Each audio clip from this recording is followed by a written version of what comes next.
Just going to look at two skills that the children have been working on to help them with their multiplication. So the first one we're going to look at is 243 multiplied by 6.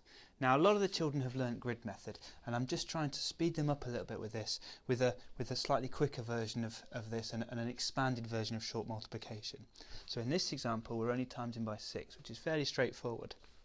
So first of all, I've got 6 times 3, which I should know, should be fluent in my times tables now. That's 18.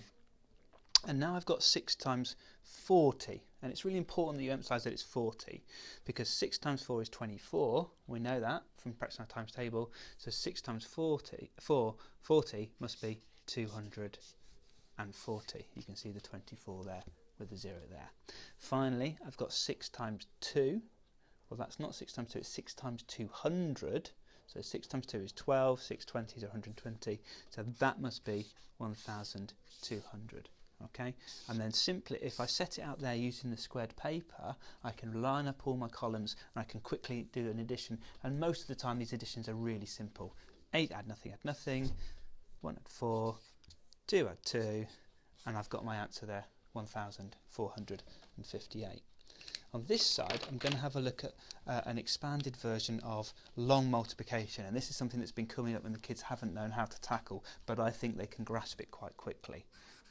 We've got 32 multiplied by 24. Okay, and this is harder because we've got two-digit numbers. First of all, I'm going to start with this 4 here. 4 2s are 8, and I'm going to look here. 4 times 30 is 120. So I've done me 4. I can tick that off. Now I'm going to do 20 times. Okay, and for this example, I'm going to put the 0 in.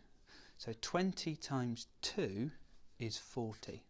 I'm being careful to line my digits up in my answer. 20 times 30, this is where the children go wrong. And I always say to them, think about your related facts, because 2 times 3 is simple. That's 6. So from that, we know 20 times 3 must be 60. Okay?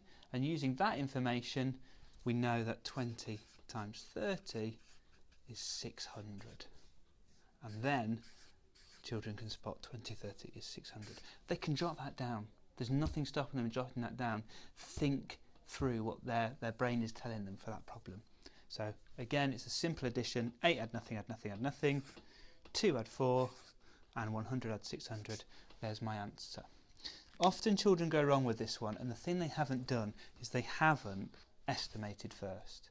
Okay, they've got to look up here and think, well, I've got 32 lots of 24.